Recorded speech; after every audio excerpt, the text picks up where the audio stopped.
Hi ನಮಸ್ಕಾರ ಸ್ನೇಹಿತರೆ, welcome to my Savistar YouTube channel. ನಾನು ನಿಮ್ಮ ಪ್ರೀತಿಯ ಸವಿತಾ. ನಾನು ಚೆನ್ನಾಗಿದ್ದೇನೆ, ನೀವು ಚೆನ್ನಾಗಿದ್ದೀರಿ ಎಂದು ಭಾವಿಸುತ್ತೇನೆ. ನಾನು ಇವತ್ತು ಮಾಡ್ತಾ ಇರೋಂತಹ ವಿಡಿಯೋ ಗರ್ಭಾವಸ್ಥೆಯಲ್ಲಿ, ಅಂದರೆ ಗರ್ಭಿಣಿಯರು ತನ್ನ ಗರ್ಭಾವಸ್ಥೆಯಲ್ಲಿರುವಂತಹ ಸಂದರ್ಭದಲ್ಲಿ ತನ್ನ ಮಗುವಿನ ತೂಕ ಹೆಚ್ಚಿಸಿಕೊಳ್ಳುವ ಸಲುವಾಗಿ ತುಂಬಾ ಆಹಾರಗಳನ್ನು ಸೇವಿಸ್ತಾ ಇರ್ತಾರೆ. ಅಂದರೆ ಈ ಆಹಾರ ತಿಂದರೆ ನನ್ನ ಮಗುವಿನ ತೂಕ ಹೆಚ್ಚಾಗ್ತಾ ಇರತ್ತೆ, ಯಾವ ಆಹಾರ ತಿನ್ನಬೇಕು ಅಂತ ತುಂಬ ಕನ್ಫ್ಯೂಷನ್ ಇರ್ತಾರೆ. ಸೊ ಅಂಥವರಿಗೆ ಈ ವಿಡಿಯೋ ತುಂಬ ಹೆಲ್ಪ್ಫುಲ್ ಆಗುತ್ತೆ ಅಂತ ಹೇಳ್ತೀನಿ. ಸೊ ಈಗ ತನ್ನ ಮಗುವಿನ ತೂಕ ಯಾವ ರೀತಿಯಾಗಿ ಹೆಚ್ಚಿಸ್ಕೊಳ್ಳೋಕ್ಕೆ ಕೆಲವೊಂದು ಆಹಾರ ಕ್ರಮಗಳು ಹೇಗಿರಬೇಕು ಅಂತ ನಾನು ಇದರಲ್ಲಿ ನಿಮಗೆ ತಿಳಿಸ್ಕೊಡ್ತೇನೆ.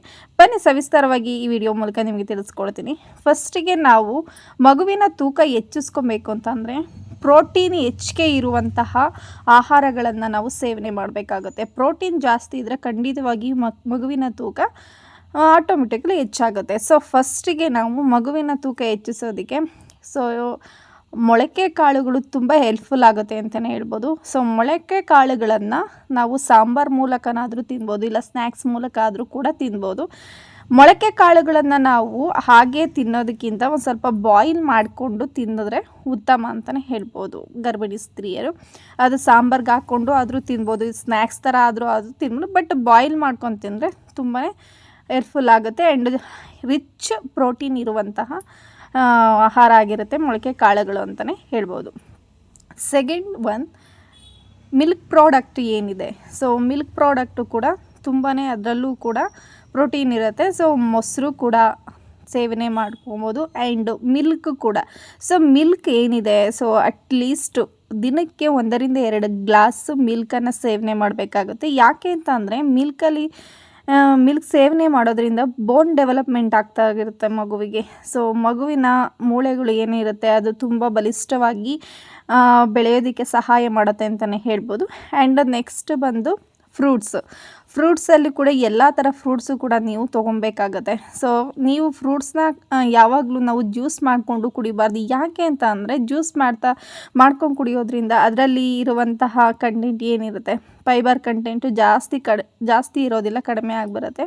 ಹಾಗಾಗಿ ನಾವು ಹೀಟ್ ಮಾಡಬೇಕಾಗುತ್ತೆ. ಅಂದರೆ ರಾ ಫ್ರೂಟ್ಸ್ನ ನಾವು ತೊಗೊಂಡ್ರೆ ಅದರಲ್ಲಿ ಜಾಸ್ತಿ ಫೈಬರ್ ಕಂಟೆಂಟ್ ಇರುತ್ತೆ, ಅದಕ್ಕೋಸ್ಕರ ಹಾಗೇ ನಾವು ಸೇವನೆ ಮಾಡಬೇಕಾಗುತ್ತೆ. ಹಾಗೆ ಕಾನ್ಸ್ಟಿಪ್ಯೂಷನ್ ಏನಿರುತ್ತೆ ಅದು ಇರೋದಿಲ್ಲ. ಅಂದರೆ ಗರ್ಭಿಣಿ ಸ್ತ್ರೀಯರಲ್ಲಿ ಜಾಸ್ತಿ ಕಾನ್ಸ್ಟಿಪ್ಯೂಷನ್ ಕಾಣಿಸ್ಕೊಳ್ತಾ ಇರ್ತದೆ. ಆ ಸಂದರ್ಭದಲ್ಲಿ ನಾವು ಈ ಥರ ರಾ ಫ್ರೂಟ್ನ ತಿಂದರೆ ಹೆಲ್ಪ್ಫುಲ್ ಆಗುತ್ತೆ, ಒಂದು ಸ್ವಲ್ಪ ಕಾನ್ಸ್ಟಿಪ್ಯೂಷನ್ ಕಡಿಮೆ ಆಗುತ್ತೆ ಅಂತಲೇ ಹೇಳ್ಬೋದು. ಜ್ಯೂಸ್ ಮೂಲಕ ಅಂದರೆ ಈಗ ಜ್ಯೂಸಿಗೆ ನಾವೇನು ಮಾಡ್ತೀವಿ, ಸಕ್ಕರೆ ಇಲ್ಲ ಬೆಲ್ಲ ಹಾಕ್ಕೊಂಡು ಜ್ಯೂಸ್ ಮಾಡ್ತೀವಿ.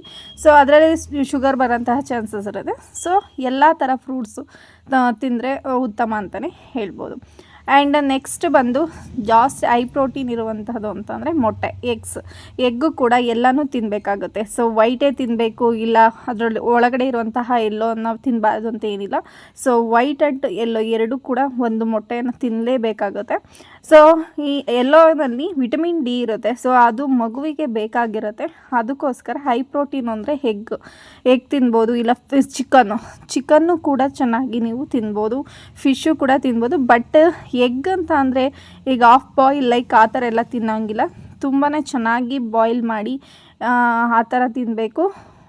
ಮತ್ತು ಫಿಶ್ಶು ಕೂಡ ಚೆನ್ನಾಗಿ ಬಾಯ್ಲ್ ಮಾಡಿರೋದು ತಿನ್ನಬೇಕಾಗತ್ತೆ. ಚಿಕನ್ನು ಅಷ್ಟೇ ಚೆನ್ನಾಗಿ ಬಾಯ್ಲ್ ಮಾಡಿರೋದು ತಿನ್ನಬೇಕಾಗುತ್ತೆ, ಇಲ್ಲ ಅಂದರೆ ಇನ್ಫೆಕ್ಷನ್ ಆಗುವಂತಹ ಚಾನ್ಸಸ್ ಇರುತ್ತೆ.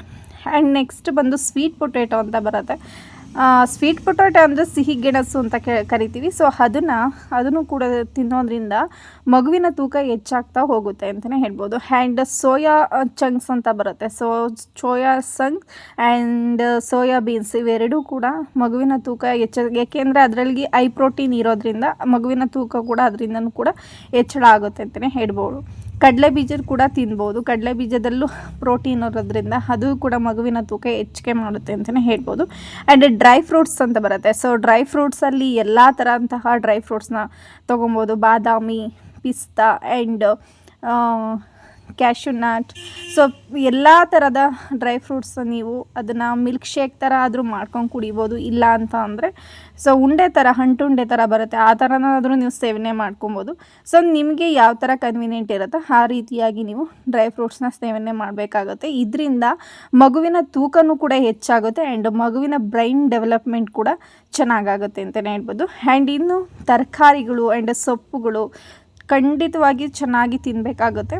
ಸೊ ತರಕಾರಿನಲ್ಲಿ ಸೊ ಏನು ಅಂತಂದರೆ iron, folic acid, magnesium, zinc, DHA, fibre, so ಇಂತಹ ಎಲ್ಲ ವಿಟಮಿನ್ಸ್ ಇರೋದ್ರಿಂದ ಖಂಡಿತವಾಗಿಯೂ ತರಕಾರಿ ಚೆನ್ನಾಗಿ ಸೇವನೆ ಮಾಡಬೇಕು. ಕ್ಯಾರೆಟು, ಸೌತೆಕಾಯಿ, ಬೀನ್ಸು, ಸೊ ಈ ಥರದ್ದೆಲ್ಲ ತುಂಬ ಚೆನ್ನಾಗಿ ತಿನ್ನಬೇಕು. ಸೊಪ್ಪುಗಳಲ್ಲಿ ಪಾಲಕ್ ಸೊಪ್ಪು ಆ್ಯಂಡ್ ಮೆಂತ್ಯ ಸೊಪ್ಪು ಆ್ಯಂಡ್ ಸಬ್ಬಸಿಗೆ ಸೊಪ್ಪು ಆ್ಯಂಡ್ ದಂಟಿನ ಸೊಪ್ಪು, ಸೊ ಚಿಲ್ಕರವೆ ಸೊಪ್ಪು, ಈ ಥರ ಎಲ್ಲ ಸೊಪ್ಪುಗಳು ತಿನ್ನೋದ್ರಿಂದ ಅದರಲ್ಲಿ ತುಂಬಾ ನಿಮಗೆ ವಿಟಮಿನ್ಸ್ ಸಿಗುತ್ತೆ. ನುಗ್ಗೆ ಸೊಪ್ಪು ಕೂಡ ಚೆನ್ನಾಗಿರುತ್ತೆ, ನುಗ್ಗೆ ಸೊಪ್ಪು ಕೂಡ ನೀವು ತಿನ್ಬೋದು. ಆ್ಯಂಡ್ ಎಲ್ಲ ತರಹದ ಕಾಳುಗಳು ತಿನ್ಬೋದು. ಇದೇ ತಿನ್ನಬೇಕು ಅಂತ ಇಲ್ಲ, ಎಲ್ಲ ಥರದ ಕಾಳುಗಳು ಸೇವನೆ ಮಾಡೋದ್ರಿಂದ ಅದರಲ್ಲೂ ಕೂಡ ಪ್ರೋಟೀನ್ ಜಾಸ್ತಿ ಇರುತ್ತೆ ಅಂತಲೇ ಹೇಳ್ಬೋದು. ಆ್ಯಂಡ್ ದಿನಕ್ಕೆ ನೀವು 3ರಿಂದ 4 ಲೀಟರ್ ವಾಟರ್ನ ಕುಡಿಲೇಬೇಕಾಗುತ್ತೆ. ಯಾಕೆ ಅಂತ ಅಂದರೆ ಸೊ ಹೈಡ್ರೇಷನ್ ಲೆವೆಲ್ ಜಾಸ್ತಿ ಇರಬೇಕಾಗುತ್ತೆ ನಿಮ್ಮ ಬಾಡಿನಲ್ಲಿ.